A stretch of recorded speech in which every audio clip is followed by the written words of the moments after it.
Oke, kita mulai ya. Bismillahirrahmanirrahim. Bunga sekuntum di atas batu. Assalamualaikum warahmatullahi wabarakatuh. Sebelum kita ke pembahasan lebih lanjut dan pengantaran materi yang akan saya sampaikan, saya perkenalkan dulu data pribadi saya. Nama saya Arbain, tanggal lahir tepatnya pada tanggal 8 bulan 8 1978, 47 tahun yang lalu. Alamat saya di Butang Kuala, Jalan Batu Sahasat 3, RT 4 nomor 5. Nomor HP ada tercantum di slide. Terus email, sementara Facebook saya tidak aktif. Dan untuk lebih lanjut, pengenalan diri, punya anak putra dan putri, satu orang, satu putra satu putri, istri 3, maksudnya 3 namanya, Dewi Setia Lestari. Jadi bukan 3 istri, 3 namanya, 3 kalimat. Mungkin lebih perkenalan diri daripada saya mungkin cukup. Kalau ada mau dipertanyakan nanti di luar kelas ini. Dan mungkin saya harus bisa beradaptasi dan lebih kenal lagi dengan para peserta pada sore hari ini dan menjelang malam. Mungkin saya mau lihat absen yang hadir, atau saya tidak mau lihat absen, cuma tanda terima aja. Ada berapa orang? Ada 5, 6. Ini yang ada kursi yang kosong, kemana orangnya? Sholat, Pak. Oh, sholat. Ya. Oke, kalau begitu saya lanjut. Di sini pada saat kelas berlangsung tidak diperkenankan untuk mengeluarkan suara yang tidak enak didengar, merokok, buang sampah, ada sampahnya disediakan. Kemungkinan kalau mau ke toilet kami silakan, tidak perlu harus minta izin, nanti kebelet di tempat. Terus yang nggak usah ketawa, saya cukup ketawa juga. Tetapi teman-teman yang di sini, kalau mau keluar, ada keperluan yang lain keluar, perlu izin. Jadi saya di depan tidak ada sifatnya berangan-angan, ada apa balik itu. Mungkin sekian untuk kali ini materi yang kami sampaikan mengenai pembekuan terasi udang, dan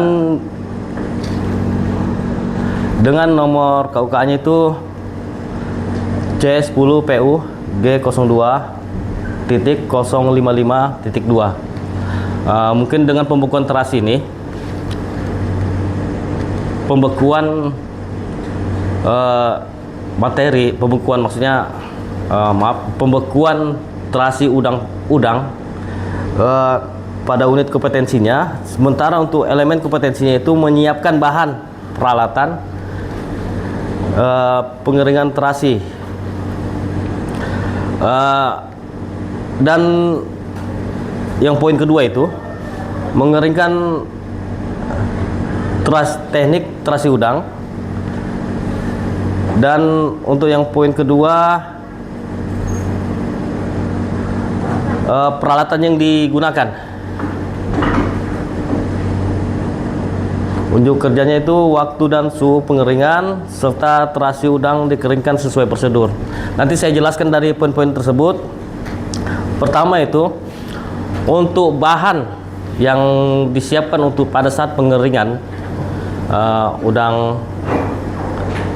terasi udang. Pertama itu adalah tempat area harus luas dan tidak terjangkau oleh masyarakat sekitar, sehingga karena aromanya begitu menyengat. Bagi yang tidak suka dengan baunya, alergi. Bagi yang suka, ya legowo.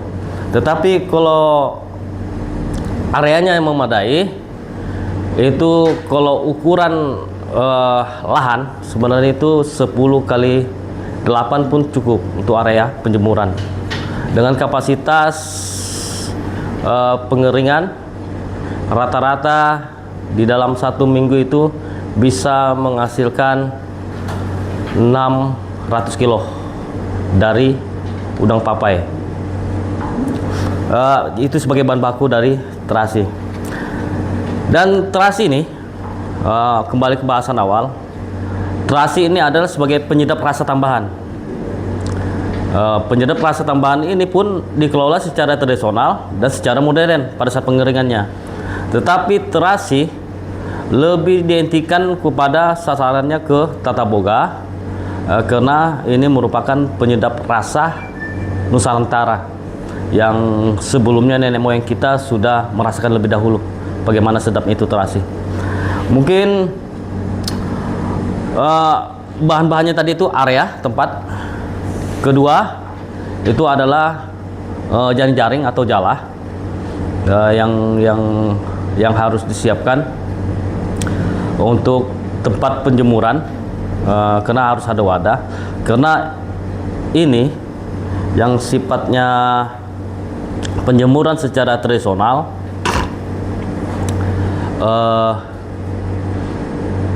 biasa mengalami kelemahan dan kekurangannya, antara lain yaitu hewan, karena dia dijemur langsung mengenai sinar matahari, sehingga pada saat dijemur kita harus menjaganya secara kontinu, kayak sapam security menjagain terasi, paling tidak ada apa-apanya sebetulnya. Tetapi di situ dikhawatirkan dengan binatang-binatang yang lain. Tetapi dibandingkan dengan penjemuran dan pengeringan secara modern, terasi itu supaya lebih higienis hasilnya dengan melalui opom, pemanasan melalui listrik ataupun melalui di atas kompor dengan opom. Sehingga kemarin pada saat pengeringan terasi ditemukan metode baru. Metode baru itu adalah tetap menggunakan jemuran sinar matahari, tetapi secara tertutup dibantu oleh plastik penutup violet yang langsung sebagai pengantar sinar matahari, supaya binatang-binatang liar tidak berkeliaran di daerah tempat penjemuran terasi. Dan untuk teknik pengeringan sesuai prosedur tadi, pada saat terasi diaduk, dikeluarkan airnya hingga diangkat dan dijemur hingga menunggu sampai 2 hari. Mulai proses pembuatan terasi 1 hari, dijemur 2 hari, itu pun memakan waktu berarti 3 hari. Bolehkah terasi itu setelah dijemur dan diangkat lalu dikemas? Itu pun tidak boleh, karena akan menjadi daya tahan terasi itu sangat cepat membusuk, beulat, karena khawatirkan orang yang senang makan terasi apabila tidak tahu asal usul terasi itu akan menjadi sumber penyakit bagi tubuh kita. Dan dari 2 hari penjemuran dengan rata-rata panas matahari itu 28 sampai 32 derajat panas normal cuaca. Dan yang kedua, terasi udang dan peralatan sudah pengeringan disiapkan sesuai prosedur tadi sudah saya sampaikan. Waktu suhu sudah sampaikan. Terasi udang dikeringkan sesuai prosedur. Melihat dari proses pengeringannya sampai dia disusun. Pada saat disusun, maksudnya begini, disusun itu satu persatu secara manual terasi, tetapi setelah setengah hari, panas setengah hari sampai jam 12, tetapi itu terasi siap dibalik lagi, sehingga di situ prosedur untuk pengeringan terasi harus matang sesuai keinginan konsumen, dan keringnya pun itu ada alat ukurnya. tidak kering asal kering, karena ada ketentuan berapa persen yang mengandung air dan berapa persen tidak. Itu terasi. Jadi untuk ngambil sampelnya aja bahwa terasi itu kering. Dan tadi kendalanya biasa pada saat pengeringan terasi, makanya kita harus siap-siap itu. Pengeringan terasi pertama harus ada sapu tangan. Itu alat yang harus dilengkapi. Terus pakai topi penutup, karena kita khawatir bukan hanya terasi yang dijemur, ternyata badan kita juga dijemur. Topi dan alat pelindung supaya tidak kena sinar matahari secara langsung. Dan untuk lebih lanjut, terasi itu dia mulai dari pencucian harus original, harus orsinil, dicuci sampai bersih, hingga pengaramannya, nanti pengaraman diendapkan berapa jam, 18 jam, hingga fermentasi awalnya pun di situ dilakukan selama 18 sampai 24 jam, hingga penjemuran awal. Tadi sudah saya jelaskan penjemuran awalnya. Dan penggilingan itu hingga penjemuran, penggilingan kedua lagi hingga pengemasan. Penggilingan pertama ini biasanya dilakukan apabila sudah dibersihkan tadi, digiling, baru penjemuran. Penjemuran itu pun yang sifatnya, ini kita berbicara terasi bubuk, digiling, setelah digiling, dijemur, dihancurkan. Setelah itu penggilingan kedua lagi, baru siap dikemas. Dan dikemas pun harus di sunrise segala macam. Jadi betul dan menunggu dingin. Setelah di sunrise baru di pengemasan. Untuk metode pengeringan secara tradisional dan metode pengeringan secara modern sudah saya jelaskan. Tetapi yang produk yang terbaru ini tidak masuk di sini sebetulnya. Jadi itu hanya sekedar tambahan. Pengeringan tambahan itu dia sifatnya harus lebih tinggi dari lantai, sehingga pada saat di atas ditutup dengan plastik supaya tidak tersentuh sama binatang liar maksudnya, dikhawatirkan rendasnya air hujan lewat bawah, makanya harus tinggi, antara 150 sampai 160 sampai 160 cm, sehingga terjangkau sama kita untuk melakukan penjemuran terasi. Itu yang penjemuran semi modern. Tetapi tetap pakai blower. Blower itu adalah untuk mengatur suhu di dalam pengeringan sehingga tidak terjadinya kelembapan pada saat hujan. Karena apabila jemur terasi pada saat hujan dengan dibantu oleh plastik, itu akan terjadi lembab. Dengan ada blower, maka kelembapan bisa diukur. Mungkin itu lebih lanjut mengenai tugas. Mungkin sudah paham semua? Paham. Pak, Ibu paham? Ini kayaknya ada peserta baru masuk dari mana? Yang Saya tadi habis dari toilet, Pak. oh.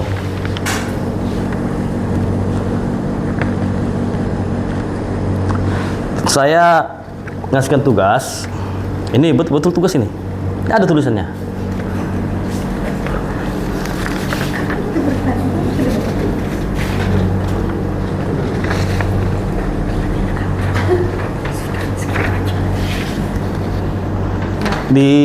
Kalau bisa dijawab, betul dijawab.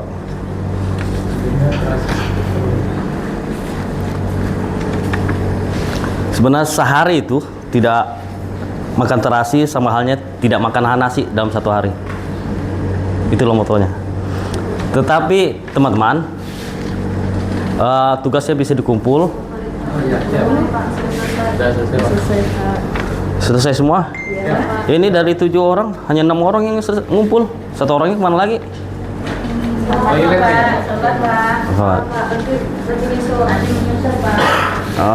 Dan tugasnya saya cek dan besok saya hubungi lewat grup. Tetapi sebelumnya, sebelum kegiatan ini, saya tutup. Ada pertanyaan? Tanya, Pak. Siapa? Kenalkan dirinya. Nama saya Nurhasida. Iya. Saya masih awam tentang terasi. Yang mau saya tanyakan, kira-kira berapa lama ya idealnya pengeringan terasi itu? Idealnya pengeringan terasi itu ada sesuai bentuknya. Pertama itu idealnya kalau terasi yang normal yang dikeluarkan sama Om Baen itu normal panasnya dengan 28 sampai 30 derajat Celcius itu selama 2 hari.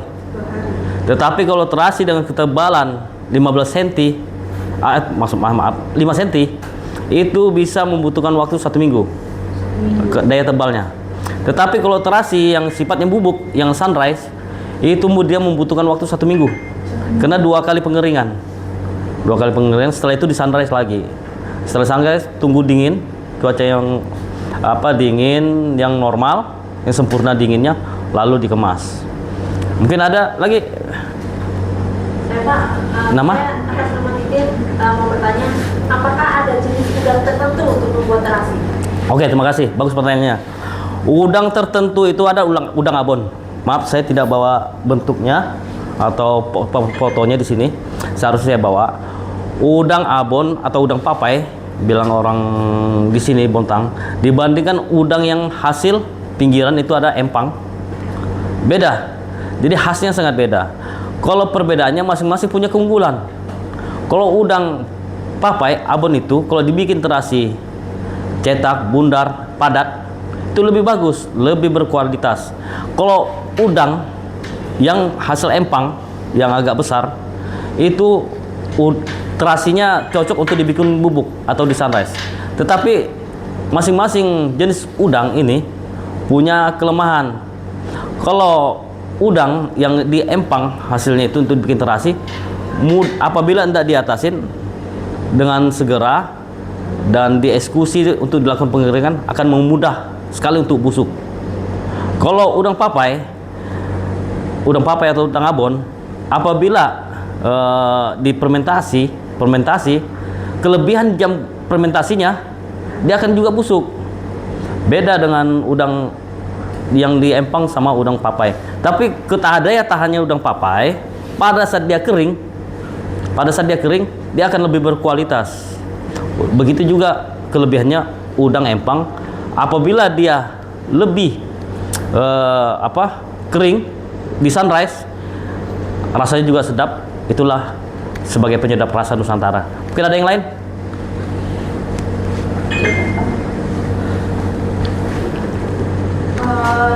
Saya mau nanya Pak, kalau terasi merah itu aman atau enggak ya Pak? Terasi merah? Iya. Kayak partai politik aja, terasi merah. Saya coba jawab. Terasi merah itu udang papainya itu dia yang didapat oleh nelayan, itu udang papainya yang agak ke tengah laut, sehingga udang papai yang didapat oleh nelayan dikelola langsung, secara langsung dikelola, dibuat tanpa diesin, dikasih es batu, tanpa dikasih pengawet. Itulah yang asli sebetulnya terasi merah. Mungkin tadi tugas dengan pertanyaan sudah saya jawab semua. Nanti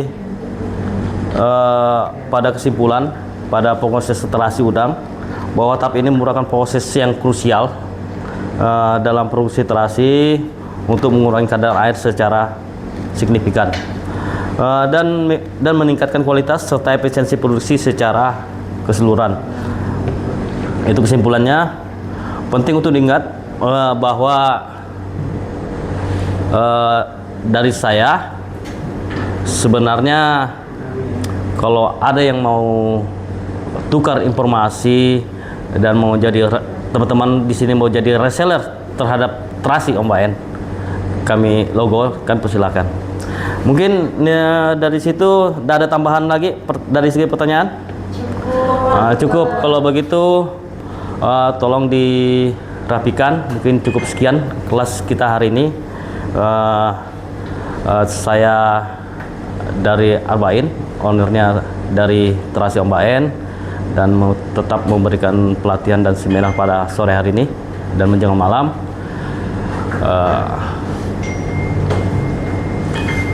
Bontang Kuala terkenal penghasil terasi. Cakep. Cukup sekian dan terima kasih. Wassalamualaikum warahmatullahi wabarakatuh.